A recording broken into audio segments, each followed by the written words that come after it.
Good day and welcome once again to another episode of Schoolboy Rugby Bonanza, where we always talk schoolboy rugby, and once again schoolboy rugby. An incredible weekend is looking ahead of us, is waiting ahead of us.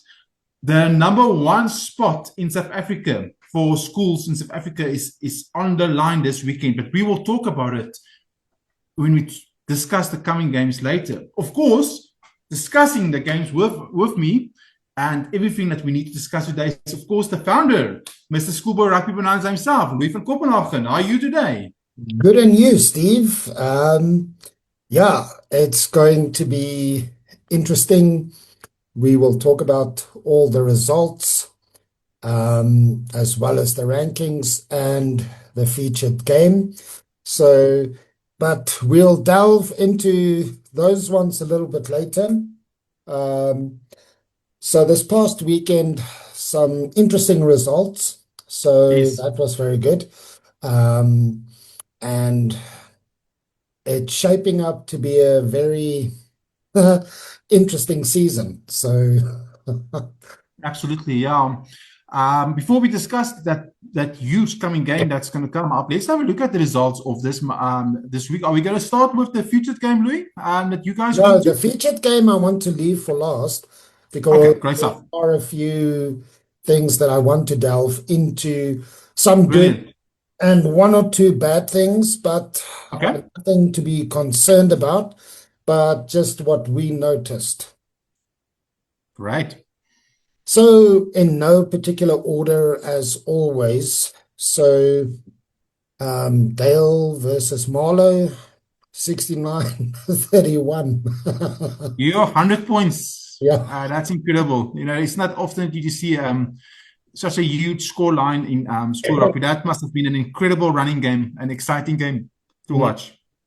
And the next one, Queens versus St Andrews, 15-14. Now, I watched this game after we came back from our Yeah, ship game. Yeah, some tight, tight, tight rugby. And they gave nothing away from both sides. yes. It was a very entertaining game, and Queens took it right at the end. So yeah, it was one of those games, one of the best games I've seen in a very long time. So Wow. kudos to Queens pulling this one through.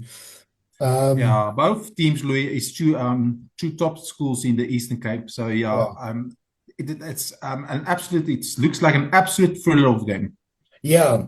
And it seems the schools in the Eastern Cape are really battling it out for the number one, two, and three spots. That's number Yeah, in one. the Eastern Cape. Number two, if you look at most of the results, the score Yes. lines are very close. So that tells you they are almost all on the same level. So it can go either way. So which Yeah. actually a very good thing, in my Oh opinion. yeah, no. As when we had an interview with Graham College coach, he told us how competitive and how how promising the talent is in the Eastern Cape. So it's great to see.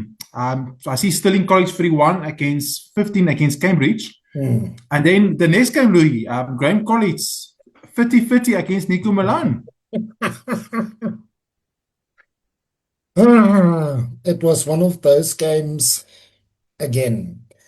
Yeah. Give 5 more minutes, it could have gone either way because both teams played very well, defended very Yes. well, and one mistake, if there was 5 minutes, it could have gone either way. So, and I think a very fair and good result. So, and then look at the next one, Steve. Gray High, Yeah, that's a smashing defeat. Daniel Pino 5. So, Sure. that's a bit of a, Grey High is really now making a serious claim for the number one spot. They were number one, but Graham College was right on their heels. But with this yeah. victory, Grey High have jumped up from 26th in South Africa to 24th. And they also have now made sure, 100% sure, that the number one spot in the Eastern Cape belongs to Grey High at the moment. Yeah. And I think also one of the motivating factors that they are really pushing for the number one spot because remember in July they will host the Craven Week. So, Yeah. and I think it will be a very good advertisement for them before the Craven Week is hosted. Oh, yeah. Oh, yeah. And then Kingswood 66, Brandwag 19. And then Selborne versus Grey College. We know that was cancelled. We mentioned that previously. So, um, Unfortunately, it's a time of the year, Louis, where pandemics and flu pandemics break out. So sometimes, for yeah, precautionary, they do cancel the games. I know a game this weekend, um, Hartmachar against Case, is also has been cancelled cancelled. due Yes, to player welfare. yeah, So unfortunately, it happens. I think player safety and players' health and children's health is has to come first. yes. And also, Steve, remember something. You see, if they do not do this, right?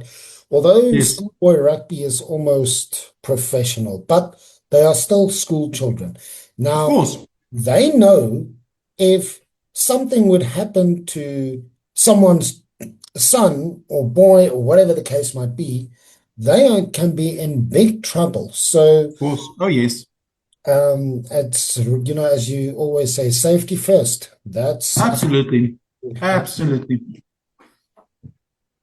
Then Figarts Park 51, St. Andrew's Bloom 17. Hmm.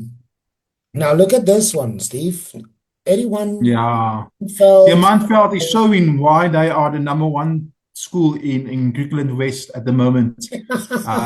Huge runaway victory, 81-12. Yeah.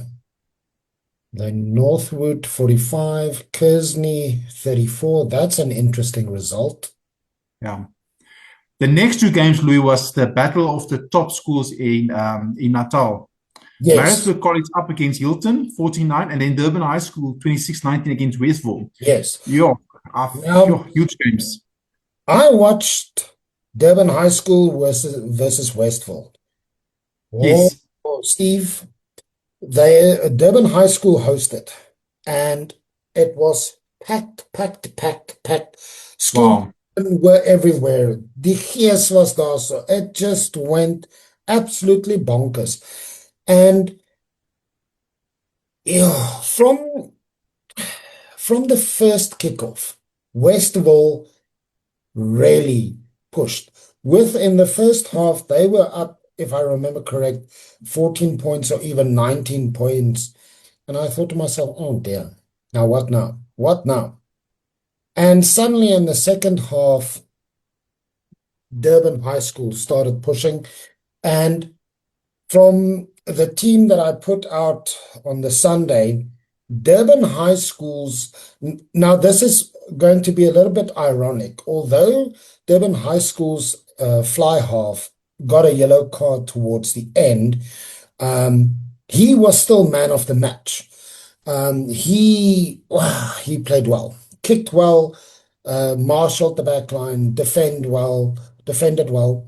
So, in my opinion, he was man of the match. And if I remember correctly, someone else got man of the match, but that was my take on that. But do not take anything away from Westville. It was right at the last second. Westville made a silly mistake, and Durban High School pounced, passed the ball, and they've got wingers, and they just ran around, dotted down like so. Yeah. Yeah. Glenwood 58, Clifton 14. Um, Now this is an interesting result as well. Michael House, Pretoria Boys 53 So if 7. I can add in something about the Michael House Pretoria boys, Pretoria Yeah, boys is having a bit of a tough season this year. it's not the first huge defeat that they've had. So they're having a bit of an up and down season, if I can summarize it correct. Mm. And which is very interesting because it's their 125th year anniversary. Yeah, They also had an Easter festival to celebrate this. yeah, And I really thought by doing the Easter festival, having their 125th year anniversary, it would try and give these boys a little bit of a nudge to say, come on, let's push this season. yeah. Let's push as much as we can. But it seems, especially after their Easter festival, the wheels have started to come off. Yeah, and they're struggling this year. It hasn't been the best season, and it's not good. It's not a good sign for the coming derby against Affis later in the season. Yeah. And I mean, the way Affis is playing at the moment, I think it might be a one-sided affair. Yeah, yeah. At this stage, it's Pretoria Boys have slipped right out of the top 50. I think they're now outside the top 40 at Yeah. this stage, and we all know Affis is six in South Africa currently, inside the top six. Yeah. So it's not going to be an easy day in the office for Pretoria Boys when they take on Affis. Yeah. Right. Now, this was also an interesting game. St. Charles versus St. Stithians. Um, an excellent exhibition of rugby, especially from both sides, the back three, the two wingers and the fullback, and especially, again, a special mention to the left wing of St. Stithians, scored some beautiful tries in this game and in the previous game. So kudos to that, although they lost 2 points, but St. Charles at the end of the day was the better team. Yeah, yeah. That looks like a very close affair. St. Stithians also having a bit of an up and down season. Yes, they've won some of their games, but they've lost some of their games. But every time they've lost, and this is something I've noticed in the last Yeah. couple of games, it's not by much. Okay. Yeah. So I think they're really battling it out to try and win or get a draw or something. But when they lose, it's not by much. So there's something in that team. I think if they can get that extra push or motivation, maybe you'll see a different side. Yeah, no, we're heading into a time of the season where it's the latest stage of the season. Injuries is now a factor. It's a reality. All the schools are gonna suffer with injury here and there. So now depth is gonna play a huge role.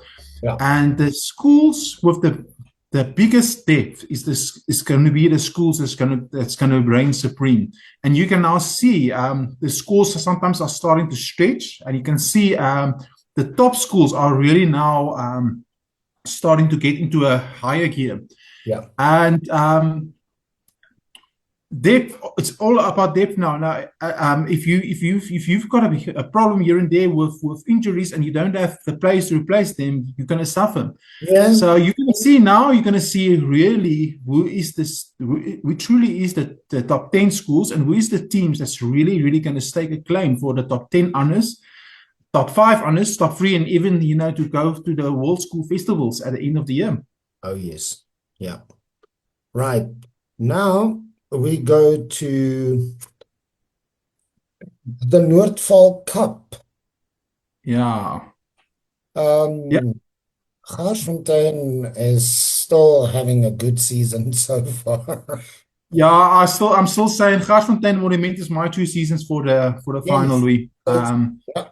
Yeah. Absolutely. I think it's going to be a Garsfontein Monument final. Both of the schools are in the top 10. Yeah. If I can quickly go through, if it's okay, and you can just comment if you want, if there's anything you've spotted or noticed. Garsfontein had a strong, convincing victory against Rustenburg 57-28. Helpmekaar is struggling a bit in the Noordval. I think this is now their third loss in 4 games They are really having a tough. Last year's finalists, they're going to have a tough time to reach the playoffs, the Yeah. semi-finals, by the looks of it. It was a must-win game for them, and Noordheuvel came out victors 29-14. Look at Monument against Menlo. Now we need to emphasize that Menlo is in the top 30, 29th in South Africa. So they are one of the top schools in South Africa. Monument is ranked 8th in South Africa. So that was supposed to have been a competitive game, but look at Monument, 86-24. And they is where I'm talking about depth, and shifting into a higher gear. Now you can really see that the schools with the biggest depth and the quality, and the difference between a good school and a top class school going into a higher gear. 86-24. And you're going to see scores like this more and more now, Louis. Yeah, and also with this game, again, what you said about depth, number one. Number two as well, Monument's forward pack really gave Menlo Park a very tough day at the office. They had no answer in the scrums. They lost a few lineouts. They were just the eight forwards of Monument were really on a different gear. And again, when the replacements came on, it's like slotted in. That's where the depth comes. Go, absolutely. Right. So yeah, and then it's the second division, and I've said it at the beginning of the season. I'm still saying that Swartkop is the team for me that's going to go all the way. They're still unbeaten. Yeah. Kempton Park is one of your strong schools, one of the strong contenders, and Swartkop came out victors. And Swartkop is having an incredible season. They are now 28th in South Africa. And I stick by my prediction. Swartkop is going to be in next year's Premier Division, the first division of the I will attest to that one as well. I will stand with you on that one as well. I agree. Yeah, Transvaal 36-17 against Klerksdorp. Maree Viljoen 39-27 against Eldorraine. HTS Middelburg, also a good victory for them over Westvalia 29-22. And then Ben Foster 48, Piet Retief 22. Right.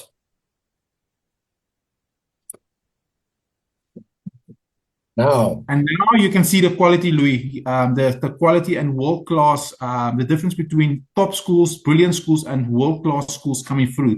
Paul Roos, one of the best schools in the world. They've been at the world festivals a couple of times. They're always in the top 10 in the world schools. Last year's number one team. This year, number two. 68 against Strong Bishops, 3. I mean, Bishop is no weak team. But Paul Roos absolutely demolished him off the field. Yeah. And Paulgem, Oakdale, this was an interesting game. My prediction was wrong. I said Paulgem's going to win by 2 points because of Oakdale's performance last year. But look at that result. Paulgem's showing why they are now, right now, the number one school in South Africa. 49-13. That hasn't been a great day for Oakdale in the office, Louis. Yeah, no, it seems they were on some kind of a mission. I don't know what, but from start to finish, they were clinical in everything they did. Oakdale had no answer. Let me now quickly throw in. This weekend, I believe, is going to be a huge derby between the number 1 and number 2 team. Remember, I said in the beginning of the episode, the number 1 spot is at stake. Paul Roos, I believe, is taking on Paulgem this Saturday. And that's going to be a huge clash. I think the whole of Cape Town and everyone is going to stand still for this one. Oh, yeah. Paul Boys is playing better and better rugby as the season goes on. They're now 7th in South Africa. They had a good victory against Sachs, 32-16. Yeah. And Rondebosch. Yeah, look at that game, Louis. Yeah, very interesting. Rondebosch. I also watched this game. They came out, they wanted to prove a point. Yeah. They were clinical. Everything just worked for them. And that is very good. So, unfortunately, Durbanville they got hammered in this one. So, It's a but good victory for Ronnebosch because Ronnebosch is also just outside the top 20, and we all yeah, know Durbanville is also pushing for a top 20 position. So yeah, that was a strong conviction. I mean, that's where you can see the difference between your top schools and schools that's really quality schools, you know, the depth coming through and the higher gear. yeah. Drosti 41, Woestergem 7. Um, and another team that's really starting to impress me very much, Hmm. Fallet 29, Brackenfell 13. Parel are starting to play some good rugby, Steve. They are really starting to play some good rugby. Yeah, it's great to see. It's great to see the other schools also coming to the Oh, front. And as I said so many times, it's incredible how healthy schoolboy rugby in South Africa is. I read an article this week. They say there's only two teams in the world, two countries in the world that really are giving a lot of attention on their school system, and that's South Africa and New Zealand. yeah. And that's also the reason why South Africa and New Zealand is number one and number two. Go look at the school systems, the school rugby systems in South Africa and New Zealand, and then you can understand why Yes. South Africa and New And Zealand are the number one and two teams in the world. talking about that, do you remember when we had the interview with Naji College, um, where in the region where they are, they only compete against that region. And I remember I asked him if they would go from here, take a train or plane and go to the other side of Australia Yeah, and play the games there. He said no. And then he asked why. And I said, like, we are in Johannesburg, but the guys like Pretoria Boys High or Affies get on a yes, train, travel all the way to Cape Town to play either the Paul schools, Paul Ruiz, Rondebosch, it doesn't matter. But they go.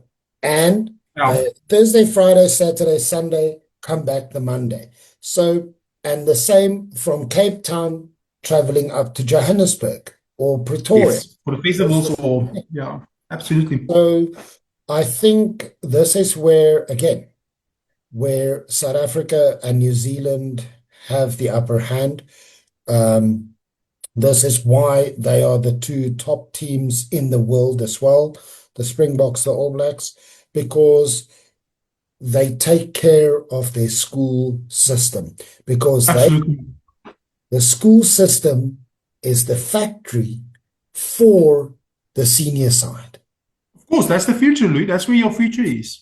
Yes, You've got to have a strong school system. You've got to have a strong university system as well as a club system. I would love to see the club systems of Africa get sorted out. We haven't had a real strong system nowadays. The varsity club, we all know, is huge. But I yes, see now they are starting to bring through and introduce a lot of club competition also to attract. So you can see the likes of Marty's, the likes of Diggers, Pirates, those teams play against one another on a televised kind of setting. yeah, That would be great because if your structures is healthy, then your depth will also be healthy. And I know yeah, that's also one of the things that Rassie Erasmus focuses on. So, but to come back to school systems, you have to have a strong school system if you want your yes, team to be consistently dominating or consistently be in the top in the world. yeah, yeah, yeah. And we would No, love to see that definitely. also in the global system. Also, I would love to see that also coming through in the northern hemisphere, and that's what we also would like to do. Encourage Ireland, Scotland, and those schools also to come through and to get their system also on par. Yeah. Can you imagine how incredible global rugby can be if your top countries in the world all have strong school systems? Oh, Not only yes. for the boys, but also for the girls. I would love to see that also. By the way, in South Yes. Africa rugby, And, I would love to see and I women agree play with you school level. 100%. And I think the girls' rugby or women's rugby, no disrespect intended, they do not get enough attention as the boys, right? Exactly, I agree. That is something we would love to get into eventually as well. Oh But yeah, you know, you talk about a strong global school system. Let's call it this. Can you imagine? Now, just try to think about this. They've got the British and Irish Lions. Now, imagine they put a British and Irish Lions school team together and a Mm. southern hemisphere between us, New Zealand, Australia, and Argentina.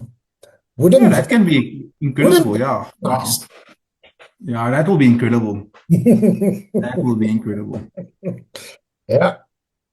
So um, now we come to the featured game.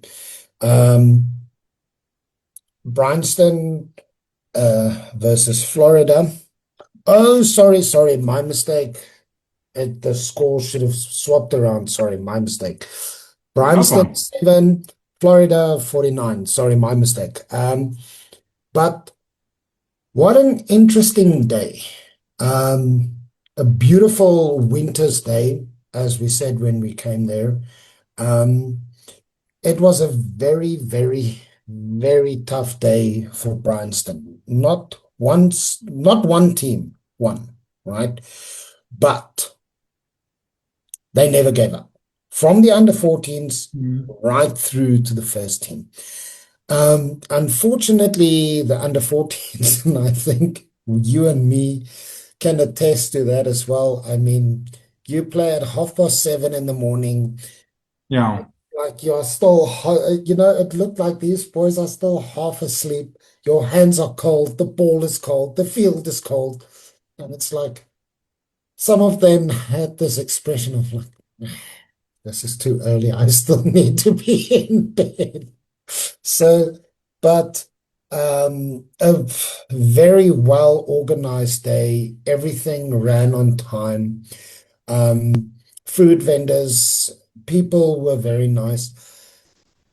The only letdown, and I am very shocked and surprised in this way, that the stadium was empty.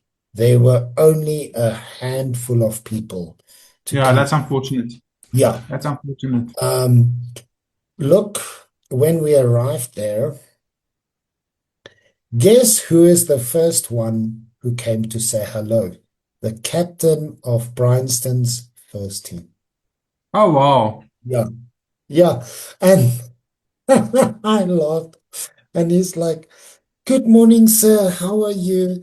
And then he asked, "What are you doing here?" I said, "We are here for you. We are supporting Bryanston." And he's like, "Oh, thank you, thank you, thank you." And immediately he said to the coach, because remember we interviewed him, he Yes. said that we are here and he came to find us. We did not have to go and find him. Spoke to him, said to him, "Listen, when the game is finished, can we take some photos?" As you guys saw on Facebook, the photos are there. Um, and he said to me that if the guys pitch up, it's going to be a close game. If they Yeah. don't, they're going to be hammered. And Mm. unfortunately, that's what happened, right? So, Yeah. um, but these things happen, Steve, and it's one of those things. And also, it was Bryanston's last game of the season because remember, their season starts in October. So, I think it's been quite a long season for them. Yeah.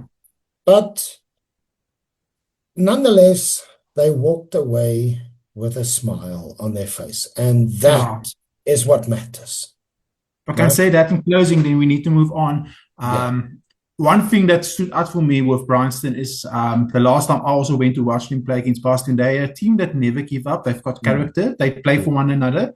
Yeah. They are in a league that's stronger, so way stronger than the league that they played in. So it's a huge adjustment. And it's going to take a while for them to find their feet. So they've Yeah. had some big defeats, but watch out for Bryanston. The coach are really doing some good things there. Um, you know, setting up and sorting out the structure there. I love the initiative he's brought in, to encourage camaraderie, in having sleepovers and really to get the guys to know one another and to play for one another. And I think in the next couple of years, Bryanston is really going to go from strength to strength. Right, let's move to the rankings. This is your baby, Steve. This is what we've been waiting for. As I said, Paul Gim and Paul Roos are number 1 and number 2, and they are playing this weekend, if I'm not mistaken. They are playing against one another, and I believe that whoever wins that game can very well properly finish on top of the rankings at the end of the year. All right. But it looks at the way it goes. Well, Paul Gim and Paul Roos have now really seriously staked the claim, and it's now starting to push up to a higher gear, showing why they are truly not only the number 1 teams in Western Cape, but also the number 1 teams in South Africa. And Stellenberg, still the very on, sorry, before you go on. So if they do play this weekend, who are you going to put your money on? I'm going to say Paul Gim by 3 points. Paul Gim has been the team informed this year. Okay. So I'm going to say Paul Gim by 3 points, but I think it's going to be an absolute humdinger of a game. It's almost going to be like a tennis game. Yeah, whoever breaks serve first. Yeah, whoever breaks serve first is going to basically go on to win. So yeah, it's going to be incredible. Stellenberg, number 3, still the fairy tale team of South African schools. Yeah. Look at Garsfontein at number 4, really showing the quality. As I said, Garsfontein must, together with Monument, will be the overwhelming favorites for the Vaal Trophy. Office is now back in the top 5. They have gradually moved themselves up. One stage they were 16th after some tough defeats, but now they're also in that higher gear, and you can see the quality, the top class coming through. Grey College in number 6. Paul Boys High 7. It's an incredible strong top 10, Louis. Monument at 8th. Of course, we all know where Monument is. They are regular champions of the Vaal Trophy. They've won it numerous of times. They would love to get that, to reclaim that title from Garsfontein at the end of the year. Oakdale, number 9, had a bit of a heavy defeat this weekend against the Paul team. Waterkloof is now back in the top 10, one of the golden teams of Blue Ball Rugby. And then your Natal teams, Maritzburg and Hilton, 11th and 12th. Outeniqua in between the teams. Northwood at 14th. Durban High School at 15th. And then Westville 16th. All your Shark teams absolutely dominating the top 20. Michael House, 17th. Jeppies also had a bit of an up and down season. Last year they were in the top 10. They've now slipped right up to top 8 to 18th because of a couple of heavy defeats. RTS Drosti's having a good season in 19th. Help Makar is also slipping a bit. They were at one stage 11th, Louis, and they've now slipped right to 20th. And that's also because of the struggles they've been having in the Vaal Trophy. Rondebosch, after that strong victory against Durbanville, have now really staked their claims to knock on the doors of the top 20 in 21st. Kirsty College, 22nd. Wynberg, also one of your giants in Western Cape Rugby, 23rd. Grey High, the giants of Eastern Cape Rugby, is now, after that heavy 94-5 victory, has now seriously staked their place in on the top there in the Eastern Cape at 24th. Durbanville still having a good season in 25th. Graham College, 26. We all know the story of Graham College, only 350 pupils, but incredible how they are still managing to compete against the best in Eastern Cape, not only in Eastern Cape and in South Africa.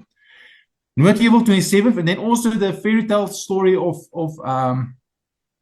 SA schools also this year, Swartkop in 28th, my favorite to win Division 2 of the Vaal Trophy. Menlo Park is a Division 1 team in the Vaal Trophy, but they are 29th. Swartkop is ahead of Menlo Park. And that shows you the kind of season and the kind of progress that Swartkop is making. Then rounding off the top 30, of course, is Sachs.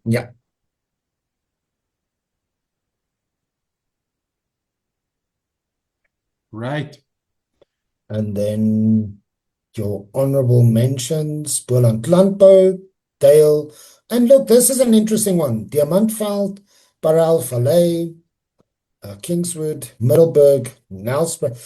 Now, this I'm very happy about. Kenton Yeah, Park, because they've had a very good season so far.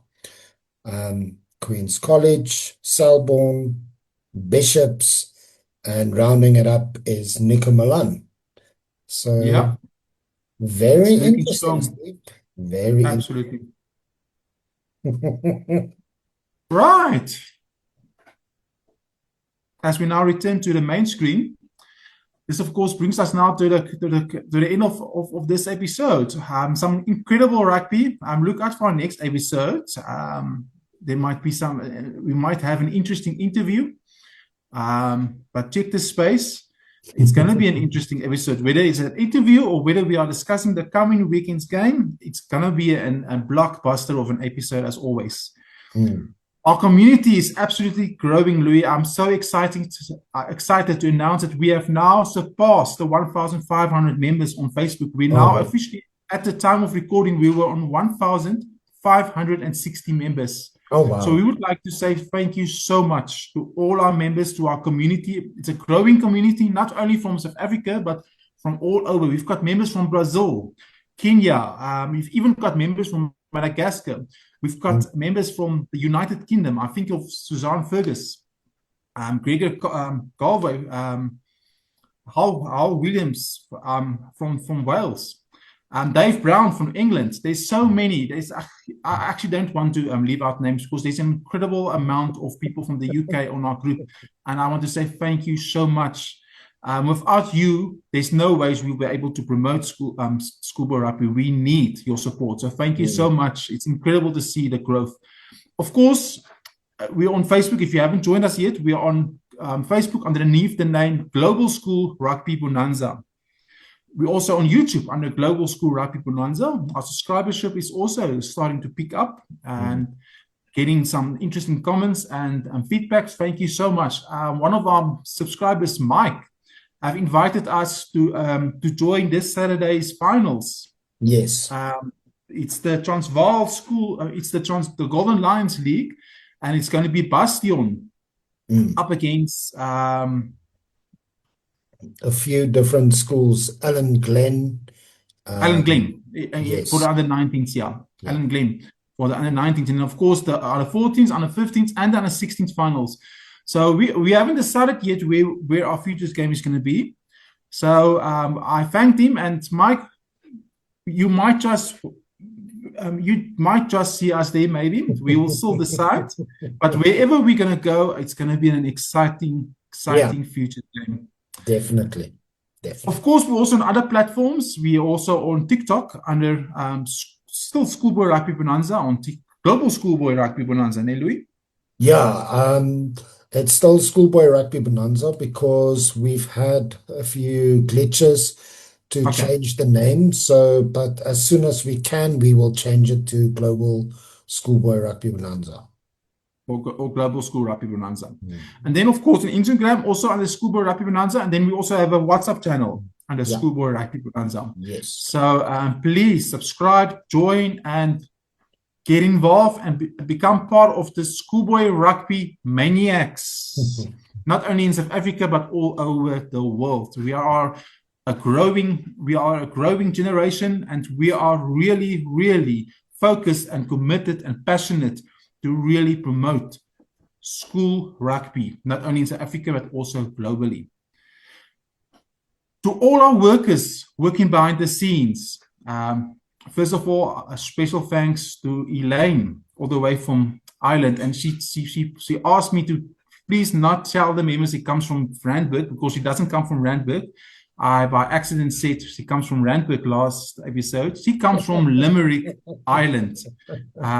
Passionate about school rugby. She's passionate about rugby. And, she's one of our valuable leaders on the group. Without her, there's no ways that we'll be able to promote global rugby without her support, because she's passionate. She knows a heck of a lot, and she's passionate about the cause. You will see a lot more of Elaine. She's also going to become involved on our interview panel, where we interview other schools. Is also going to be there from time to time. Another mention another thanks goes to our other leader, our journalist, Mr. Arno Botes, Mr. Old School, the legend. Arno Botes, of course, is also involved with our interviews on the interview panels when we interview schools. And he's also heavily involved. He's in charge, I believe, of our online magazine with Louis. He, of course, is heading up the magazine, our online magazine. Of course, if you would like to see our magazine editions, you can go to our Facebook group, you go to our featured section, you will find the link of all our previous episodes, editions. Not only the editions of the magazine, every month we have got an edition, but also our previous episodes are all there. We're now already at episode 31, which is absolutely incredible. Sure. It's absolutely amazing. And then, of course, we would like to say thanks to our crew, our Featured Game crew, Mr. Brian Dudley, our cameraman. He has been at every single featured game. I think there's only one game that he couldn't have gone due to work commitments. But he has been involved at every single, besides that, every single featured game. So thank you so much, Mr. Brian Dudley, an absolute stalwart of our team. And I have to emphasize that we are still doing it free of charge. We're doing it for the love of the game. And then, of course, our passionate, crazy fellow presenter at the Featured Game, Mr. Von.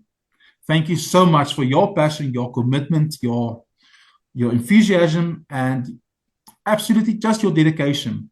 And then to everyone that has been involved, with commenting, that's been involved behind the show, thank you so much for being involved, your input. I would also like to give a special mention to Suzanne Fergus from Ireland for her consistent posting on the group. Thank you so much, Suzanne. And then also Dave Brown for his contributions on Schoolboy Rugby Bonanza on our Facebook group. Of course, Suzanne Fergus is all the way from Ireland, and Dave Brown is all the way from England. Thank you once again. Thank you once again, Mr. Louis. Yes, Steve, thank you. It's always good to be with you and good to talk about Schoolboy Rugby. Great stuff. That concludes our episode for today. Keep an eye out on our Facebook group where we will announce the coming games and where we will be at. Yeah. Until next time, it's goodbye. Bye.